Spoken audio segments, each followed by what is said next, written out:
안녕하세요. 자, 오늘은 2장에 가셔서 부동산 입지론 부분 230페이지 입지론 부분 보셔야 되겠습니다. 자, 시장론 부분에 들어가셔서 저희가 이제 지난주에는 이제 시장에 대해서 공부를 하셨다면 이 시장론 부분 안에 이제 입지론이라는 것이 이제 포함이 되어져 있어요. 여기에서는 용도별 이제 입지 이론들을 이제 정리한다라고 생각하시면 되고요. 자, 각각의 이제 고전적인 이론들을 중심으로 해서 많은 학자들이 사실 등장을 하는 부분인데요. 이 학자들이 이제 뭘 강조했는가라는 것을 중심으로 해서 정리를 하시면 되겠습니다. 자, 우선은 용어들이 이제 몇 가지 좀 등장을 하네요. 230페이지 보시면, 자, 네모 2번에 기초 용어의 이해다라는 부분을 보시면요. 자, 거기에 입지론과 적지론이다라는 용어가 등장을 해요. 자, 우리가 토지가 있을 때요. 이 토지 위에 어떤 용도로 이용할 것인가, 용도를 결정하는 것을 적지론이다 라고 이렇게 표현을 하고요. 반면에 좋은 사업이 있다, 좋은 용도가 있다. 근데 이 사업을 어떤 땅에다 할 것인지, 이렇게 부지를 찾을 때를 입지론이다 이렇게 이제 표현을 할 수가 있습니다. 이렇게 부지를 찾을 때는 좀 좁은 의미의 협의의 입지론이다라고 생각하시면 되고요. 이 적지론과 입지론을 다 포함해서 보다 넓은 의미의 광의의 입지론이다. 이렇게 얘기를 할 수가 있습니다. 그래서 우리가 흔히 어떤 공간이 차지하고 있는 장소를 입지다 이렇게 이제 표현을 할 수가 있는데요.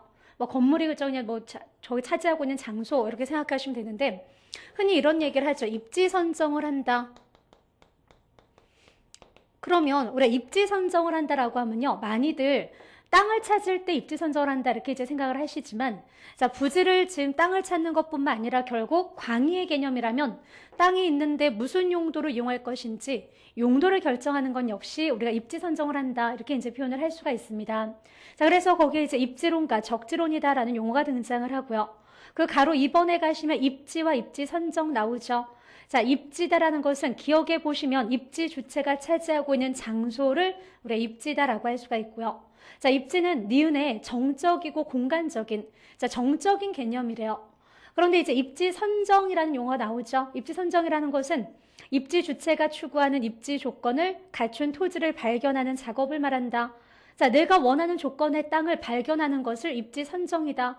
자, 그러나 뭐라고 했죠? 좀 전에 넓은 의미의 광이다라고 하면 땅이 있는데 용도를 결정하는 건 역시 입지 선정을 한다. 이렇게 이제 표현을 할 수가 있습니다. 자, 그래서 바로 이 입지 선정은 우리 입지라는 것 개념에 비해서는 상대적으로 동적이다라는 표현을 쓰고 있네요. 동적이고, 시간적이고 이제 공간적인 개념이다. 그래서 입지와 입지 선정에 대한 얘기를 하고 있습니다. 거기 오른쪽에 가시면 가로 3번에 입지 단위와 입지 인자라는 표현이 나오는데요. 얘는 이제 공업입지에서 우리가 사실 사용하는 용어입니다. 공업입지에서 공장들이요, 물건을 하나 생산하기 위해서는 많은 비용들이 발생을 하겠죠.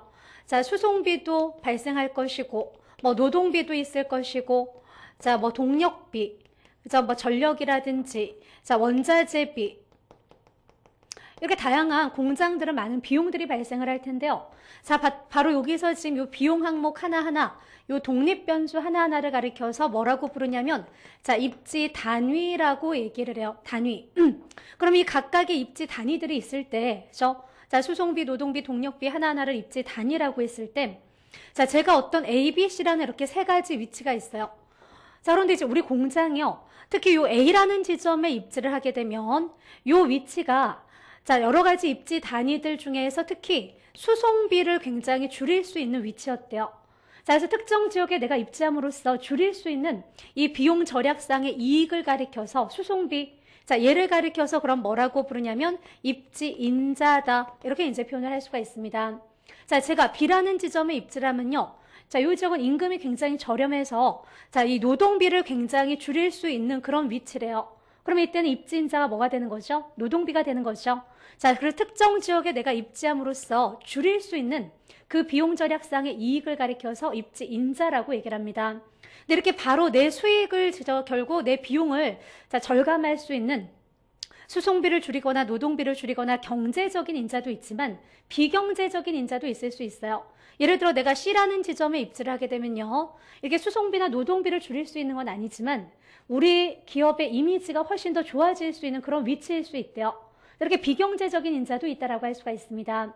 자, 그래서 입지 단위라는 것은 요 비용 항목 하나하나를 가리켜서 입지 단위. 자, 그리고 그 비용들 중에서 내가 특정 지역에 입지함으로써 줄일 수 있는 특히 그 비용 절약상의 이익을 가리켜서 입지 인자다라고 생각하시면 돼요. 자, 그래서 거기 개념에 보시면 동그라미 1번에 자, 입지 단위라는 것은 기억의 입지 조건의 구체적 항목을 세분시켜 놓은 개별적인 사항을 입지 단위라고 하고요.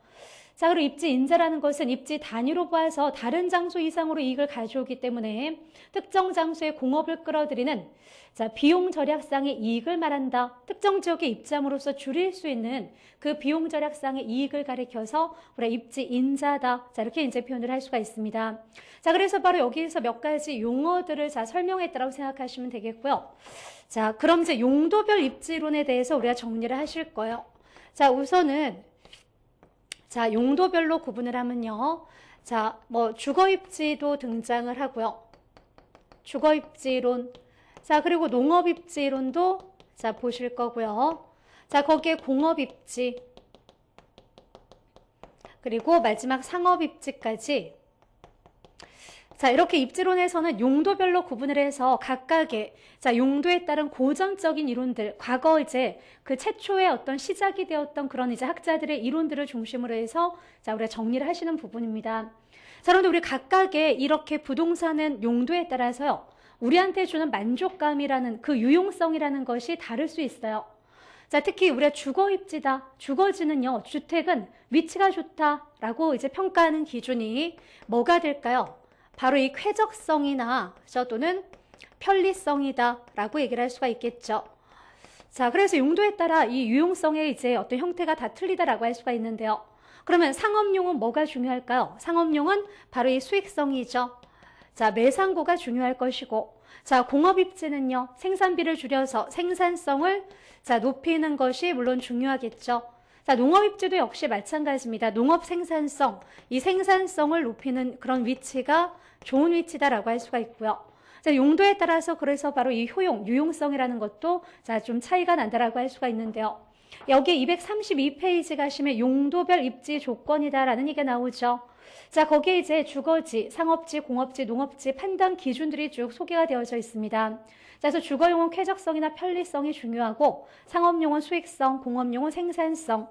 자, 농업입지 역시 생산성이 중요하고요. 입지 조건 시 고려해야 될 여러 가지 사항들을 지금 쭉 소개하는 부분인데 그냥 가볍게 그냥 읽어주시면 되는 그런 부분이 되겠습니다. 그렇다면 넘겨서 보시면요. 자, 넘겨서 234페이지 가시면 자, 여기에서부터 이제 용도별 입지 이론이다라고 해서 주거 입지부터 이제 시작을 쭉 하네요. 자, 그럼 우리 주거 입지부터 이제 하나하나 살펴보실 텐데요. 자, 우리 주거 입지다라는 것은 사람들이 자, 도심에서 외곽까지 다양한 곳에 입지를 하면서 살고 있어요. 그죠? 자, 그런데 과연 어디가 최적의 주거 입지일 것이냐? 자, 사람들은 이 최적의 주거 입지라는 것을 결정함에 있어서 우리는 항상 이 효용을 극대화시킬 수 있는 위치가 중요하다라고 할 수가 있어요. 소비자 입장에서 이 만족감이 중요하죠. 자, 그러면 이 최적의 주거 입지를 결정함에 있어서 바로 이 효용의 극대화. 근데 우리가 수요에서도 공부를 하셨지만 결국 사람들은 무엇의 제한을 받을 수밖에 없죠. 예산이 무한대로 있는 게 아니라고 했습니다. 결국은 이 주택을 결국 우리가 소비를 할 때도요. 내 소득 안에서 소득의 제한을 받을 수밖에 없어요. 효용이 극대화되는 지점에 누구나 입지해서 살려고 할 거란 얘기요. 자, 그런데 여기서 효용의 극대화라는 것은 결국 여러 가지 우리가 또 비용들을 생각했을 때 가장 우리는 이제 주택을 소비할 때 주거비라든지 교통비라든지 그런 비용이 또 최소가 되는 지점에 누구나 입지를 하려고 합니다. 즉 효용의 극대화라는 것은 결국 또 이 비용을 극소화시킬 수 있는 지점에 누구나 입지를 하려고 할 거란 얘기요. 자, 그런데 여기서 크게 비용의 극소화다라고 하면요. 크게 이제 두 가지 비용을 고려해서 이론이니까 그렇죠? 두 가지 비용을 결합해서 최적의 주거 입지가 어디냐라는 것을 설명하고자 하는 이론인데요. 여기서 크게 두 가지 비용은 자, 바로 이 주거비와 자, 교통비다라고 생각하시면 돼요. 그래서 이 주거비와 교통비라는 것을 고려했을 때 결국 이 비용이 가장 최소가 되는 자, 그런 지점에 누구나 입지해서 살려고 할 거란 얘기예요. 자, 그래서 주거비와 교통비라는 걸 결합해서 최적의 주거 입지가 그럼 어디냐라는 것을 이제 설명하는 이론입니다. 자, 그래서 우선은 저희 책에 네모 1번에 주거의 선택 기준이다라는 부분을 보시면요. 자, 가로 1번에 주거의 선택에 있어서 수량은 효용 극대화를 기준으로 결정하고 자, 위치는 비용 극소화를 기준으로 결정을 한대요. 자, 즉 위치와 관련된 개별 가구의 입지는 주거 입지와 관련해서 가장 중요한 비용인 두 가지가 나오죠. 임대료, 제가 이제 주거비라고 표현을 했어요. 자, 그래서 바로 이 임대료와 교통비라는 것을 결합해서 결국 최적의 주거 입지가 어디인가라는 것을 설명하는 이론이다라고 생각하시면 돼요. 자, 그런데 이제 주거비와 그럼 교통비 우리 놓고 한번 생각을 해보실까요? 자, 주거비가 있고요. 교통비라는 게 있대요. 자, 이때 주거비와 교통비를 도심과 외곽을 놓고 한번 우리가 비교를 한번 해보시면 주거비는 어디에서 더 크죠? 도심에서 그죠? 크고 외곽으로 갈수록 낮아지는 현상이 발생을 해요. 근데 교통비라는 것은요. 교통비는 도심에서 낮고 거리가 멀어질수록 외곽으로 갈수록 높아지는 현상이 나타난다고 할 수가 있습니다. 그렇죠? 자, 그런데 오른쪽 페이지 보시면요. 235페이지 가시면 중간에 그림이 하나 있죠. 자, 그 그림을 보시면요. 자, 여기서 지금 주거비와 교통비라는 것의 곡선을 자, 그려놓은 그림입니다.